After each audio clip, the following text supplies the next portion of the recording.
Hi, and welcome to this session on how to Dockerize an Angular application. My name is Miro Juuso, and in the next few minutes I'll be walking you through building a Docker image for an Angular application and then running the image locally on your workstation. As Angular is a front-end framework, we'll be using a web server called Nginx to serve the application HTML files. After this session, you will understand three things. First, what is Docker and what is it used for? You will understand the basics of Docker and what problem Docker fixes. Next, you'll learn how to write a Docker file, which you can think of as the recipe Docker uses to build your image. In this session, we'll be using a multi-stage Docker file to build our application. Third, you will learn how to use an Nginx server to serve an Angular application inside a Docker container. To follow through the examples in this session, you should have an Angular application ready and the latest version of Docker installed on your workstation. You can install Docker by following instructions on docker.com. First, let's look at what Docker is. Docker is the most popular containerization technology, and it has quickly become the de facto standard when talking about containers. Containerizing an application means packaging it and all its dependencies into a single, easily transportable and isolated container. This container will run in exactly the same fashion regardless of the computer it is run on. By providing this layer of consistency, Docker fixes the traditional "but it works on my machine" problem. Instead of distributing just our application, we're distributing a full runtime environment along with our application. While not exactly correct, it might help you to think of a Docker container as a lightweight virtual machine inside your computer. Your computer can run multiple Docker containers at the same time, stopping and starting them individually as required. A common problem in software delivery is dependency management. When one application is run on multiple development machines and multiple server environments, a small difference in the version of an external library can change the functionality of your application, making it behave differently on different environments. The beauty of Docker is that if you build your application into a container image and transfer the same container image to your colleague's computer, you can be sure that the application will function identically on both computers. This is because the container includes all dependencies for the application inside it. On the other hand, a Docker container should not have any dependencies to the host it's running on, apart from Docker itself. It's important for you to understand what images and containers are, and what's the difference between them. For the purposes of this session, you can think of a Docker image as something that holds a file system and some metadata in it. The metadata includes things like the name or tag of the image, and instructions for Docker like what command to run by default when the image is started. While the official Docker documentation is a bit vague about the meaning of names and tags, you should learn the basics of it. Every Docker image has at least one tag, and in fact, the same Docker image can have multiple tags pointing to it. Every image tag has a name part and a version part, separated by a colon. For example, the Nginx image has multiple tags representing different versions and different flavors of the image. There's a special version tag called latest, which points to the latest version of the image. All Docker commands default to using the latest version tag if no other version tag is explicitly defined. When you build an image on your local machine, or for example a build server, you can upload the image into a Docker registry. When you configure other machines to use the same Docker registry, you can download the same image to as many other machines as you like. There is an official Docker registry called the Docker Hub, and the model is the same as, for example, GitHub. You can store public images free of charge under your account, but you will need to pay to host private images. Having your images public is great for hosting open source projects, but for any commercial proprietary applications, you will most likely want to opt for hosting the images privately. If you don't want to use a third-party service, you can always run your own Docker registry. My advice is that unless you're planning on hosting a very large number of images, it's absolutely worth the cost to spend a few dollars per month on a hosted Docker registry, such as Docker Hub. Once your application ecosystem starts to build around Docker, the registry becomes a critical piece of infrastructure, and keeping it up and running can prove to be a substantial piece of work. When you build or download a Docker image to a computer and run it, it becomes a running container. If you don't tell Docker otherwise, Docker will run a pre-specified command inside the container. As far as this command is concerned, it is running inside a Linux server, and it has access to other commands and resources that are available inside the same container. You can think of a container as a sandbox, where processes running inside the container do not have access to the host system or other containers unless you explicitly specify otherwise. Note that the complete container runs around a single process created by the initial command used to start the container. If this process terminates for any reason, the container will stop. An example for our container would be the Nginx server process. When you start a container, the Nginx server process starts in it, and when the Nginx server process dies or is killed, the container will stop as well. It is possible to run multiple processes inside a single container by, for example, using an init system to spawn the processes you need, but for the purposes of this session, we'll use the concept of just a single process per container. The basic workflow with Docker is as follows. First, you will build a Docker image either on your workstation or on a continuous integration server. Second, you will push this Docker image into a Docker registry to make it available for other computers. Third, you will most likely want to run the image on a server that is accessible via the internet, so clients can access whatever server software is running inside your container. Most often this is an HTTP server, and in this session we'll be using the Nginx HTTP server. In software delivery environments that embrace continuous delivery, this workflow is often part of a fully automated pipeline. A pipeline like this can trigger from committing a piece of code into a version control system and thus automatically deploy a new version of your application into a testing or even production environment whenever you change your application code. As we discussed earlier, a container is isolated from the machine it's running on, as well as any other containers running on the same machine, unless you explicitly define connections between them. This is out of the scope of this session, but I recommend you spend some time after the session to learn about Docker networking and links between containers. In this session, we'll be running a single container that can connect to the internet through the host machine and expose a single TCP port for the Nginx server process. Building Docker images is done with Docker files. You can think of a Docker file as a text file containing a recipe to tell Docker how to build an image. The basic function of a Docker file is to be a list of instructions that incrementally manipulate an existing Docker image. The word existing here is important. While you can theoretically build a Docker image from scratch, in most use cases you will actually be using another Docker image as the base for your new image. Many frameworks and open source projects publish their own Docker images, which can be used by developers to build images on top of.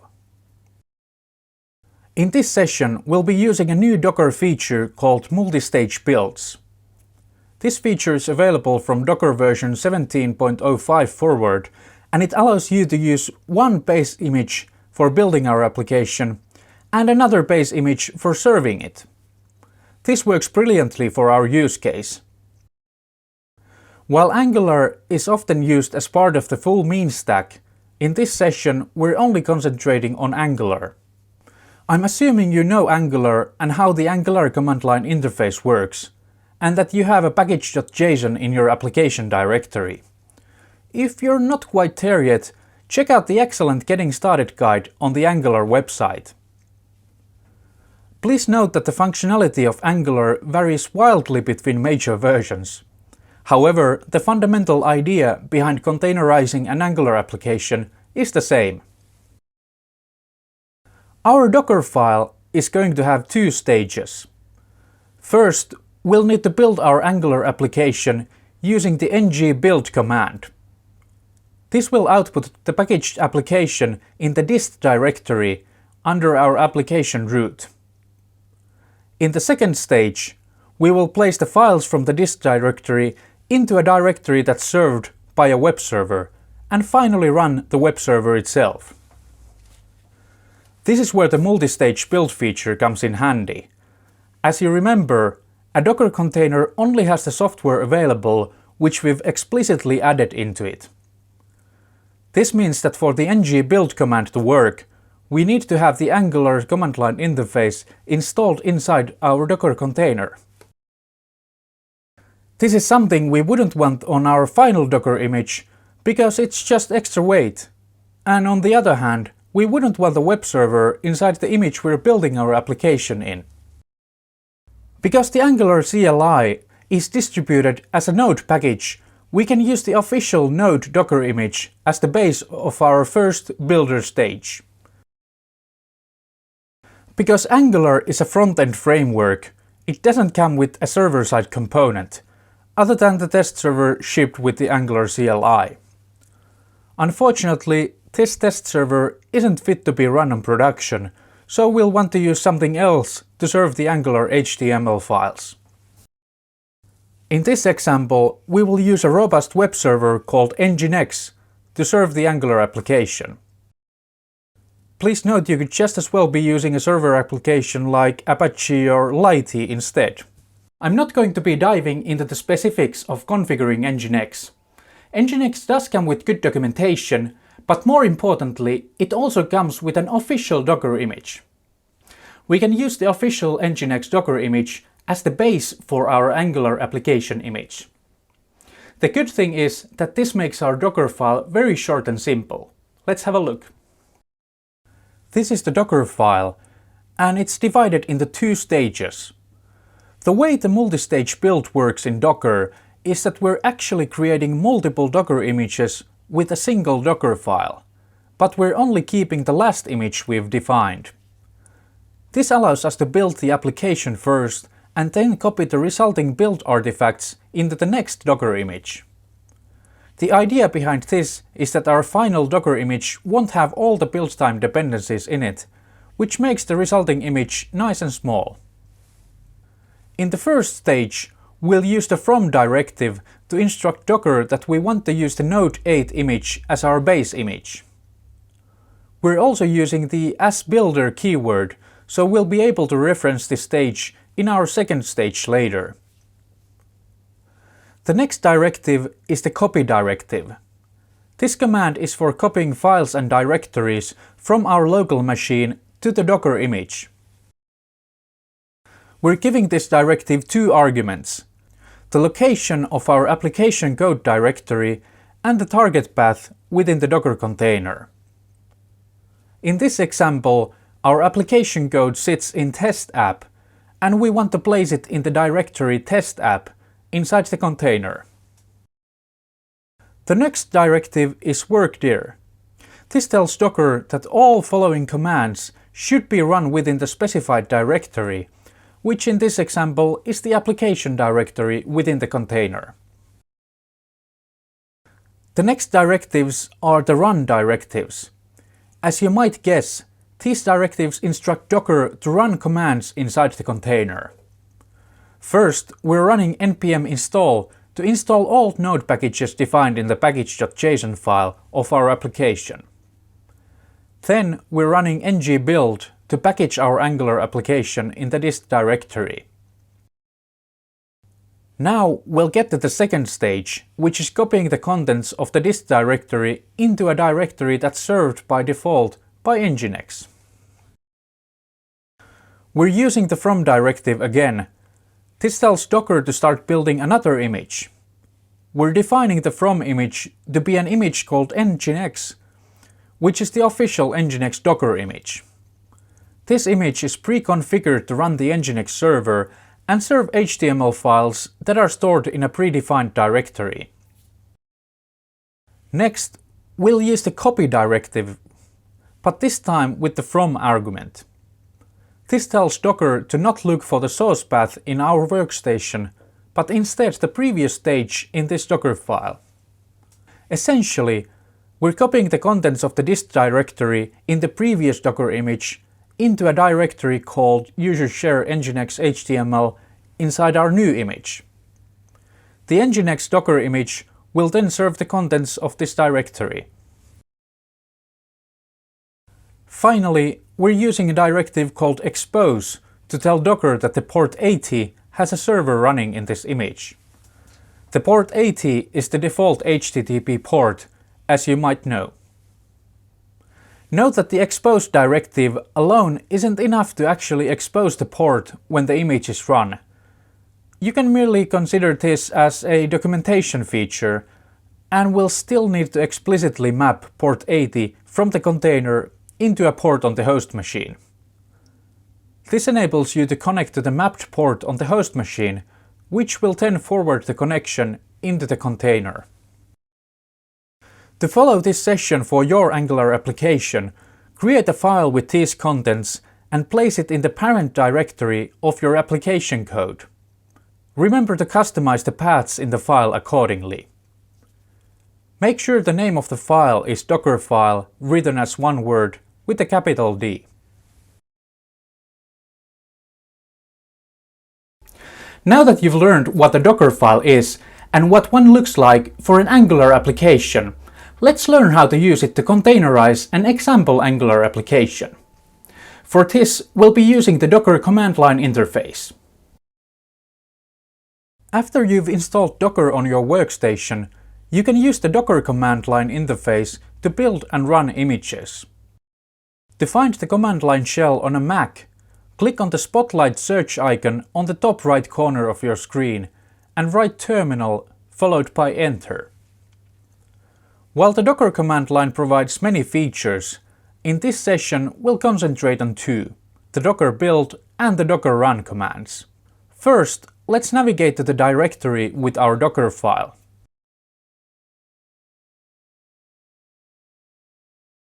The command we'll be using is docker build. We'll be giving the command the -t argument, which defines the tag for the image that will be built. For this, we'll be using the tag test_app. The second argument for the docker build command is the build context. This is where Docker expects to find the Docker file. We'll use a single dot to denote the current directory and press enter to start building. You can see Docker runs through every directive in the Docker file as a step, outputting the directive and the output of running it.